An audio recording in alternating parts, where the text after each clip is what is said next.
Je vais d'abord revenir un peu sur la situation initiale, sur la nuit naturelle, en fait, comment ces espèces qui vivent la nuit arrivent à voir dans l'obscurité.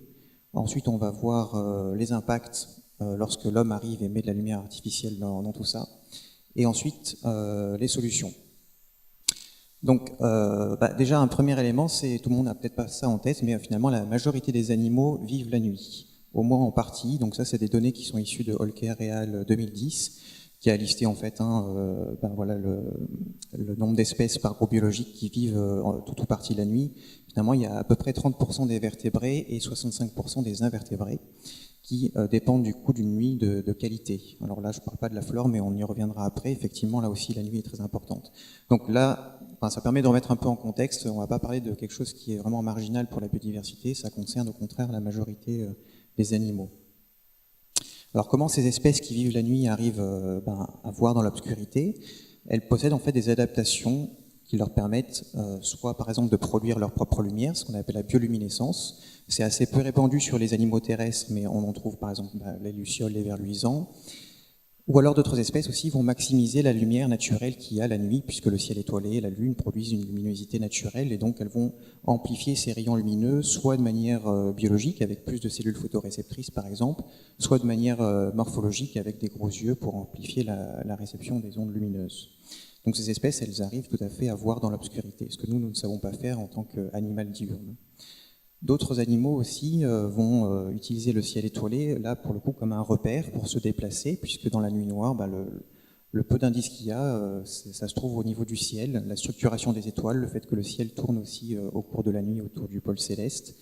Et là c'est intéressant, on revient sur la notion d'espèces nocturnes, c'est là où c'est complexe, des animaux qui sont diurnes peuvent vivre la nuit juste quelques jours par an, donc c'est le cas par exemple des oiseaux lorsqu'ils font une migration, souvent ils le font la nuit. Et pour ça, ils utilisent donc les étoiles pour se repérer. Des petits coléoptères aussi, les bousiers, utilisent par exemple la Voie lactée pour rouler leur boule jusqu'à leur gîte. Effectivement, la Voie lactée, quand on a eu la chance d'en voir une, au moins en photo, on se rend compte que c'est quelque chose de très structurant dans le ciel qui permet du coup de se repérer par rapport à un axe. Donc c'est utilisé par le vivant. Les contrastes aussi naturels entre la terre et la mer sont utilisés par exemple pour les tortues marines. Lorsque les tortues jeunes naissent sur la plage, elles vont instinctivement dans l'eau, parce que l'eau est plus brillante que la terre, elle renvoie davantage la lumière naturelle du ciel étoilé. Voilà, ça c'est le système naturel qui fait que en fait, c'est le produit de l'évolution, hein, ces espèces elles sont complètement adaptées à la nuit noire. Alors nous, donc, on arrive dans ce système, ah oui, c'est gauche. Donc on est un animal diurne, donc on n'a pas toutes ces spécificités pour vivre la nuit, mais nos sociétés ont quand même fait le choix de vouloir vivre la nuit, de prolonger leur activité de jour sur la période de noir. Alors pour ça, on produit de la lumière artificielle. Ça peut donner ça, donc ça c'est la vallée du Var que vous voyez en photo à Nice, avec toutes sortes d'éclairages associés aux infrastructures de transport, aux habitations, aux éclairages de loisirs, etc.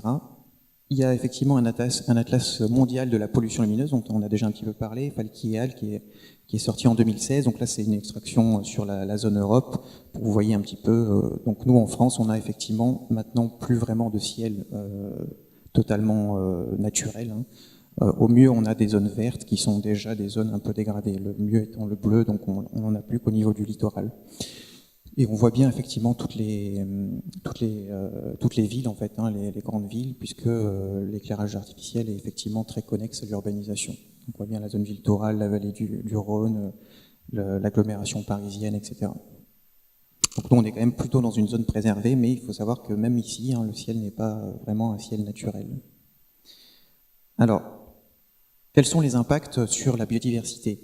Il y a un premier élément à avoir, c'est assez fascinant, la lumière, elle va vraiment provoquer une réaction soit positive, soit négative sur le déplacement des espèces. Certaines espèces vont être attirées par la lumière, on parle de phototactisme positif, elles ont une orientation positive par rapport à la lumière, parce que justement elles se repèrent notamment au ciel étoilé dans une nuit naturelle, donc elles vont reproduire ce comportement sur les éclairages artificiels, ne faisant pas la différence entre une lumière naturelle ou artificielle.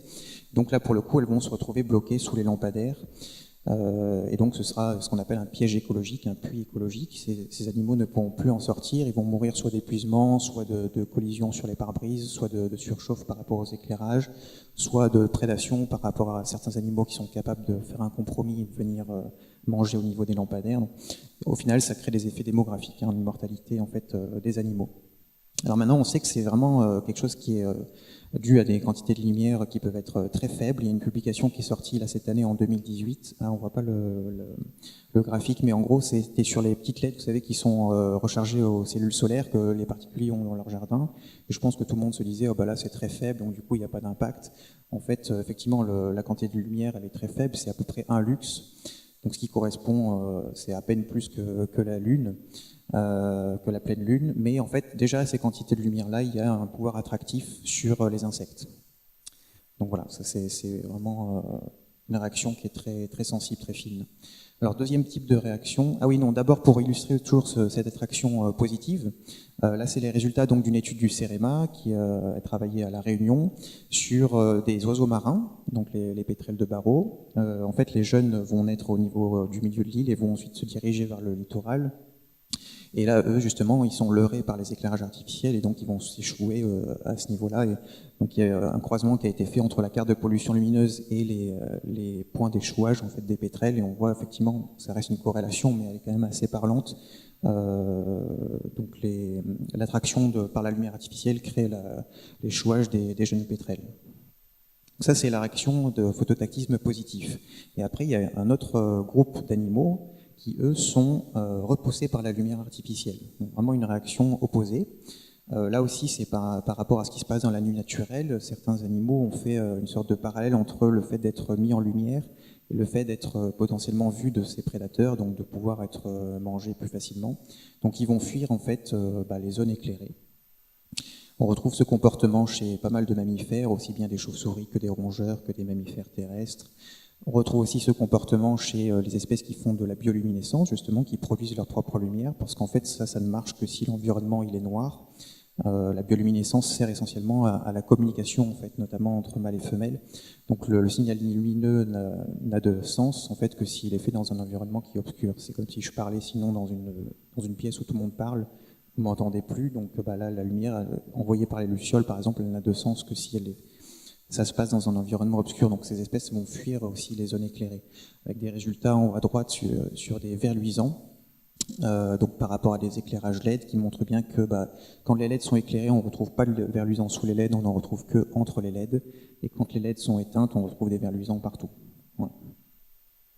Alors là aussi, c'est une réaction qui est très, très, très sensible, hein, puisque toutes ces espèces, globalement, elles sont déjà sensibles à la variation lunaire, donc le cycle de la Lune, et elles vont stopper, voire au moins en tout cas réduire leur activité en période de pleine Lune, parce que pour elles, la luminosité est déjà en fait trop forte. Donc là, c'est pareil, on est au niveau de quelques dixièmes de lux, un lux maximum, je pense, en termes de pleine Lune.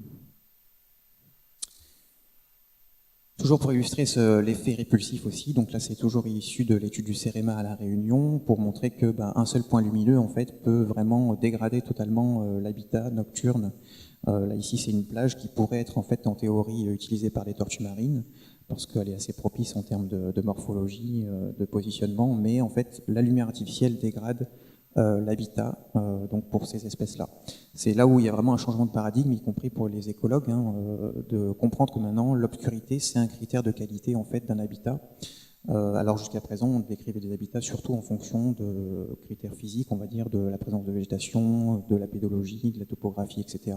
Finalement la dimension temporelle n'était pas prise en compte, alors que maintenant on se rend compte qu'un habitat peut héberger des espèces de jour et d'autres espèces de nuit, et la présence de lumière va vraiment complètement shifter les cortèges d'espèces.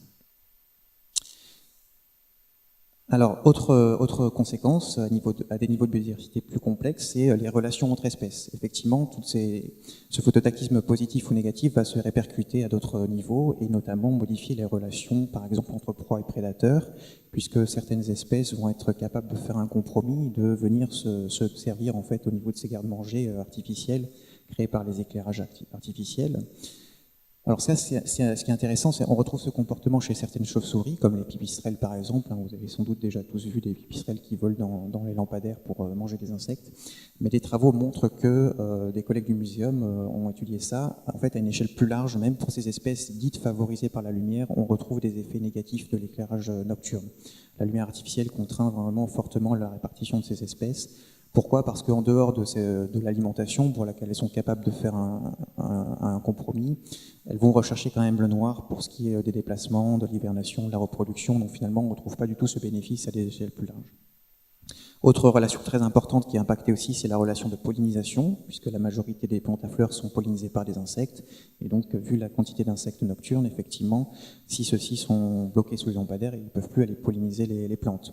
Donc là, c'est un impact indirect sur la flore. On verra après qu'il y a un autre impact sur la flore qui lui est direct par rapport à la chronobiologie, mais déjà, c'est un impact qui est majeur pour les espèces végétales, puisque s'il n'y a pas de pollinisation, il n'y a pas de reproduction végétale, il n'y a pas de graines, il n'y a pas de fruits, donc ça impacte la pérennisation éventuellement des populations végétales, et ça nous impacte aussi nous. Là, on revient à la notion de service rendu par les écosystèmes, puisque la pollinisation, ça nous sert directement pour les fruits et légumes qu'on mange. Autre impact que je ne détaille pas trop ce matin parce qu'on en reparlera cet après-midi dans l'atelier Trame Noire, c'est l'effet fragmentant de la lumière.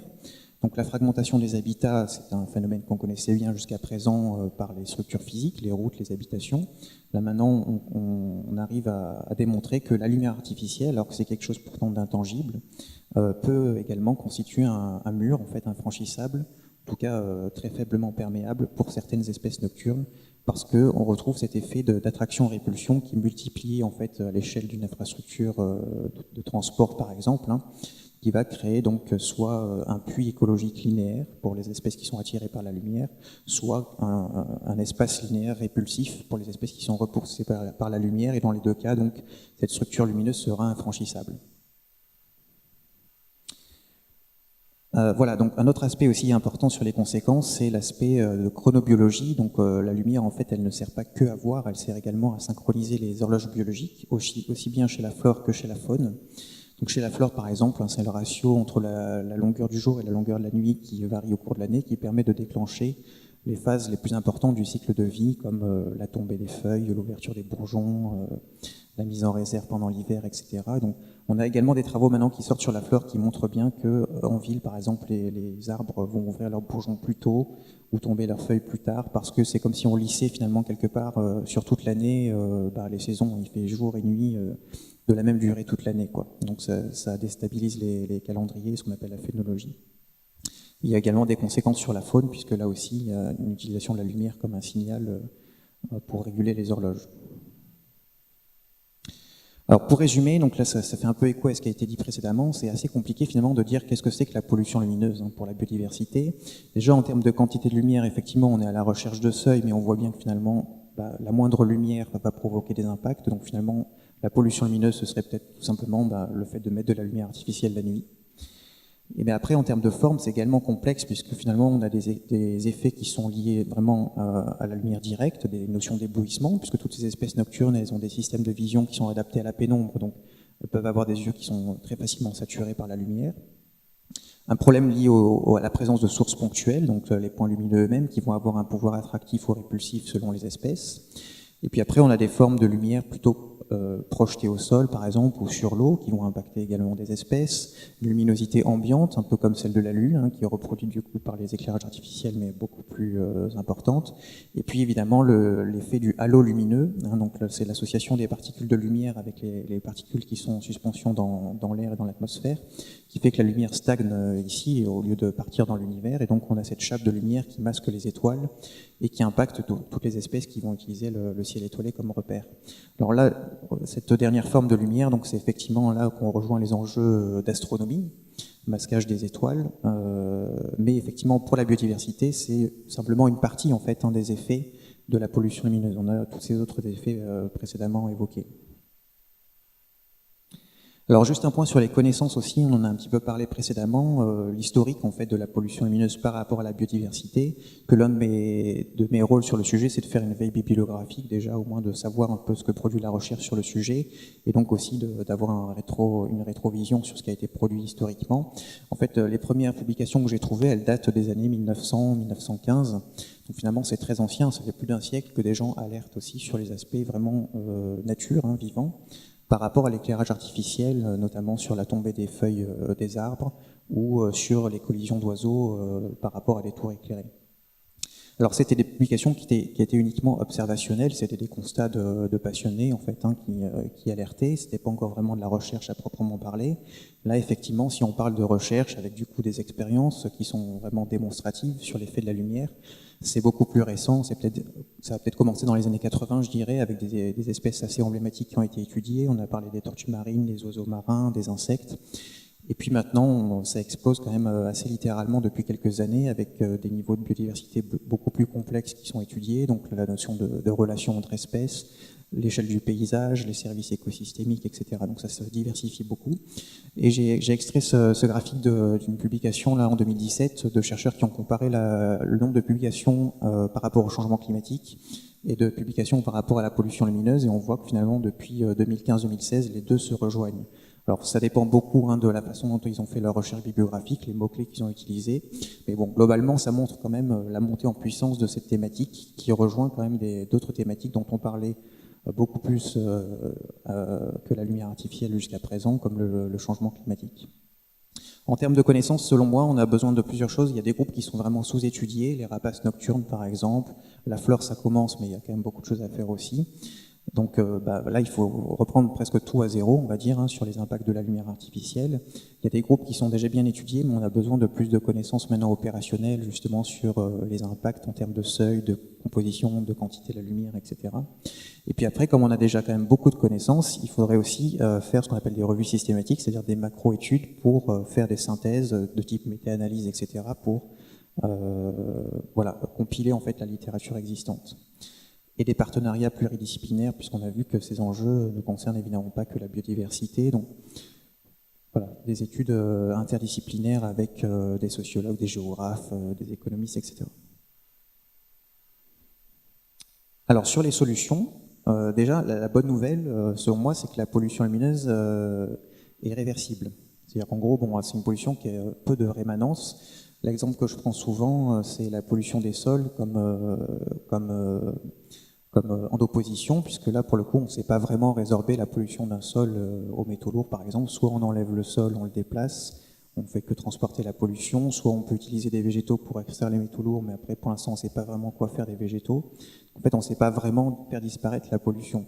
Alors que là, pour la lumière, il suffit d'éteindre et il y a effectivement cette notion de halo, la lumière elle va stagner un moment, mais après, elle va partir. Donc, la source de pollution, on la maîtrise totalement, donc là, ça nous responsabilise beaucoup plus à agir, puisque si on veut, on peut.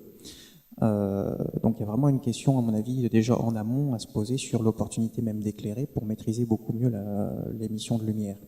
Après, si le choix d'éclairer il est fait, ce qui n'est pas du tout impossible, évidemment, ça répond avant tout à un besoin, comme je disais préalablement, de vivre la nuit, exprimé par les humains, donc il n'y a pas à remettre en cause ça.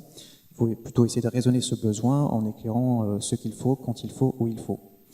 Et là, du coup, on peut agir sur trois axes. Travailler sur les luminaires eux-mêmes pour effectivement mieux choisir en fait les sources lumineuses, par exemple, en termes de spectre, de quantité, etc.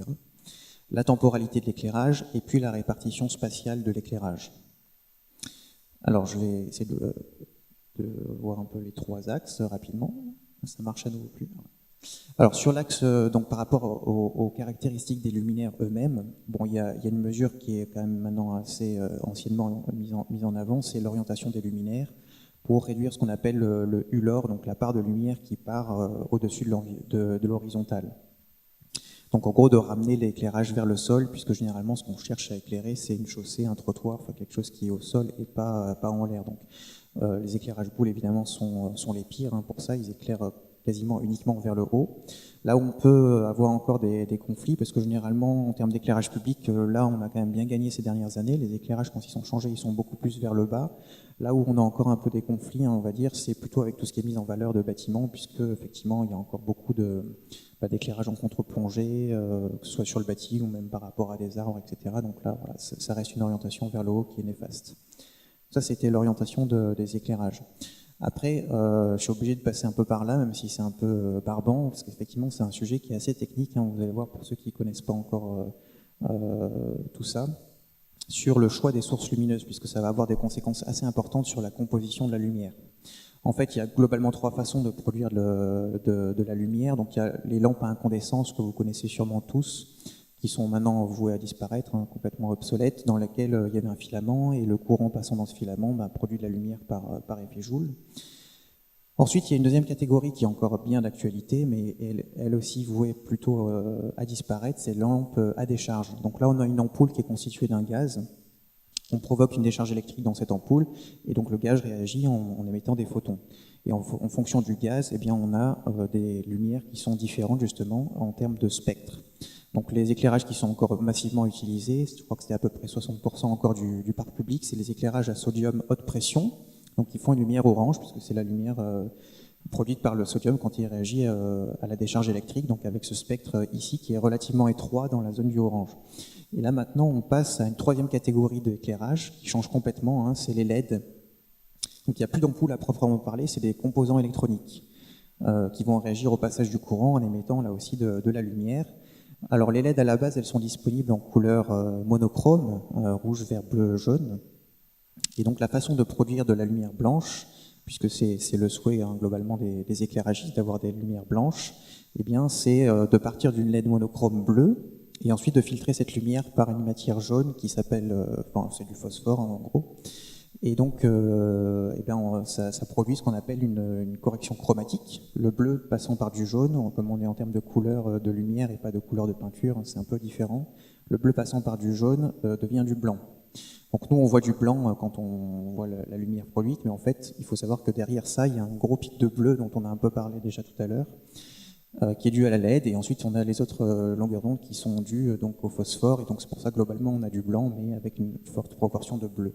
Alors pourquoi tout ça c'est important? Parce que, je reviens à ce que je disais tout à l'heure, la lumière ne sert pas que à voir, elle sert aussi à activer ou inhiber certaines fonctions physiologiques, biologiques chez les êtres vivants.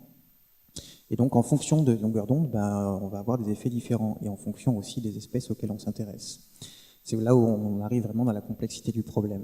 Alors, le premier constat, à ma connaissance, qu'on a de mieux par rapport à ça, c'est une étude réalisée par des chercheurs aux Pays-Bas qui ont fait une recherche bibliographique sur le nombre l'impact des différentes longueurs d'onde par groupe biologique. J'en ai fait un petit rapport traduit en français et synthétisé que vous pouvez retrouver en ligne. On constate bien que déjà, toutes les longueurs d'onde sont impactantes. Donc là, déjà, on va avoir un souci. Il n'y a pas vraiment de lumière idéale. Par contre, il y a quelques longueurs d'onde qui sont plus impactantes, et notamment le bleu. Hein, donc c'est là où on rejoint le problème donc, des LED, puisque cette lumière blanche est riche en bleu. Alors que c'était le hasard, hein, ça n'a pas du tout été choisi pour ça, mais le sodium qui émet dans le orange n'était pas forcément mal en termes de composition de la lumière, puisque le orange est assez peu utilisé par les animaux. Donc face à ça, les écologues, ce qu'ils proposent, c'est si jamais on choisit des lumières blanches, de au moins utiliser des températures de couleur qui sont plus chaudes. Donc température de couleur, c'est ce qui traduit globalement la proportion de bleu ou de rouge dans le spectre, même si c'est pas tout à fait équivalent à un spectre, hein, c'est une grandeur qui est utilisée parce qu'elle est plus facile. Donc voilà, d'avoir des LED blanches qui sont égales ou inférieures à 3000 Kelvin. On voit quand même apparaître des LED qui sont orange, qui sont produites par quelques concepteurs, spécifiquement justement pour la biodiversité, parce que les LED, elles apportent quand même un bénéfice, hein, j'en ai pas parlé, mais en termes de pilotage de l'éclairage, puisque comme c'est des composants électroniques, en tout cas ça ouvre des perspectives intéressantes sur réduire l'éclairage en durée, puisqu'on peut les mettre en réseau, les gérer à distance, etc. Et donc là, ce serait une façon peut-être de marier l'avantage de la LED électronique avec le spectre intéressant qu'avait le sodium orange. Donc on voit apparaître ces LED qui sont effectivement moins performantes d'un point de vue énergétique, qui n'ont pas le rendu des contrastes d'une lumière blanche, mais par contre pour la biodiversité ça peut être intéressant. Sur l'aspect temporel, là c'est juste pour vous parler un peu de la mesure dont on a déjà parlé tout à l'heure, qui est assez médiatisée, d'extinction de l'éclairage public en cœur de nuit, puisqu'en fait il y avait une question qui était toute bête, est-ce que c'est efficace pour la biodiversité? Il n'avait pas été vraiment étudié jusqu'à présent, c'est depuis peu qu'on a des travaux là-dessus qui ne concernent que les chauves-souris, et pour l'instant on n'a que 2 études à l'échelle mondiale. Mais en tout cas, les résultats de ces études sont peut-être un peu contre-intuitifs au départ, même si finalement ça s'explique. C'est que finalement cette mesure, elle a assez peu d'effet pour ces espèces. Alors pourquoi? C'est parce que quand on parle d'espèces nocturnes, justement, c'est un peu réducteur. Finalement, il y a énormément d'animaux qui ont une activité plutôt de l'ordre de ce qu'on appelle une activité bimodale, avec un pic au niveau du crépuscule et un pic au niveau de l'aube, et le cœur de la nuit finalement est assez calme. Donc si on coupe l'éclairage nocturne, après ce fameux pic d'activité, finalement l'effet est très faible pour ces espèces-là. Alors là, ça a été démontré chez les chauves-souris, mais on a quand même pas mal d'animaux qui ont ce profil d'activité-là, des rapaces nocturnes, des insectes, des mammifères terrestres. Finalement, ça m'a amené un peu à théoriser les choses il y a quelques années en parlant de chronotones pour ces moments en fait charnières, le crépuscule et l'aube, qui maximisent quelque part l'activité du vivant parce que c'est des compromis intéressants entre voir sans être trop vu. Le jour, on voit très bien, mais on est aussi beaucoup vu. Et la nuit, au cœur de nuit, on est très peu vu, mais il faut des spécificités très importantes pour pouvoir voir soi-même dans l'obscurité. Alors que le crépuscule et l'aube, c'est une sorte de compromis entre ces deux objectifs de voir son environnement tout en étant le moins vu possible. Donc chronotone pour le parallèle entre écotone, ce qu'on utilise comme terme pour l'espace en écologie, qui sont des écosystèmes à la charnière entre 2 écosystèmes et qui eux aussi maximisent l'activité biologique parce que finalement ce sont des espaces de compromis. Donc tout ça pour dire que l'extinction nocturne, c'est pas pour ça qu'il faut pas en faire, c'est pas pour ça que c'est une mauvaise mesure, mais en tout cas ça montre bien la complexité. Pour la biodiversité, ça suffira pas. On a vraiment un challenge au niveau de ces moments charnières, parce que c'est là aussi où l'être humain a le plus besoin d'éclairage en fait. C'est là où les gens font leurs activités post-journée. Donc les LED peuvent ici apporter des perspectives intéressantes en termes de régulation de l'éclairage toute la nuit finalement, pour l'ajuster au plus près des besoins avec des détecteurs de présence, des minuteries, de l'éclairage à la demande, etc. Ce qu'on peut beaucoup plus difficilement faire avec des lampes à décharge. Et sur l'axe spatial, donc là aussi, moi ce que je préconise, c'est d'aller vers une gestion différenciée comme on l'a fait pour la végétation. À l'époque, on gérait tous les jardins de la même façon, souvent à la française, coupé au couteau, très pesticidés, etc. Finalement, maintenant, on s'est rendu compte que c'était pas forcément utile de gérer tout ça partout de la même façon. Il y a des espaces qui sont toujours très jardinés pour l'aspect patrimonial, et puis des espaces qui sont beaucoup plus laissés en libre évolution pour la biodiversité et uniquement la biodiversité. Donc pour l'éclairage nocturne, je pense qu'il faudrait également tendre vers ça. On n'a pas besoin d'éclairage partout de la même façon sur une commune. Et donc on peut jouer sur la densité de points lumineux, les puissances, etc. en fonction des espaces où on est sur la commune. On sait que également certains sites sont très recherchés par la faune nocturne, par exemple tout ce qui est clocher, combles, les ponts, etc., le bâti un peu rupestre. Là, il y a une publication qui est sortie aussi récemment qui montre bien l'impact de l'éclairage d'un clocher sur la présence de chauves-souris. En gros, quand le clocher il n'est pas allumé ou partiellement allumé, donc partiellement c'est en gros que le haut n'est pas vraiment éclairé, il y a sensiblement autant de colonies, alors que dès qu'on éclaire vraiment les cavités des clochers, là on diminue presque de 2/3 la présence de colonies de chauves-souris. D'autres sites sensibles aussi, c'est tout ce qui est surface en eau. Et oui, donc là, j'en profite aussi pour faire peut-être juste un mot sur... il y a un arrêté en ce moment du ministère de l'Écologie pour réguler l'éclairage nocturne qui est en consultation publique, donc tout le monde peut répondre, tous les citoyens. Et c'est un arrêté qui vise à donner des prescriptions techniques justement sur les horaires d'allumage, les températures de couleur, le ULOR, etc. Et puis il est également mentionné par exemple que les surfaces en eau maintenant doivent avoir un éclairage le plus limité possible. Parce qu'effectivement, c'est des zones qui sont très, très sensibles, à la fois pour les espèces qui vivent dans l'eau, les espèces qui sont amphibies, qui vont vivre dans l'eau et un peu sur la terre, ou les espèces qui sont, par exemple, aériennes et qui utilisent les cours d'eau comme un repère, tout ce qui est chauve-souris et oiseaux. Donc c'est des espaces vraiment à maintenir dans l'obscurité. Et puis pour terminer aussi sur donc la notion de trame noire, je vais vite parce qu'on a un atelier dédié à ça, mais l'idée c'est d'aller vers une déclinaison de la trame verte et bleue qui prenne en compte l'alternance jour-nuit.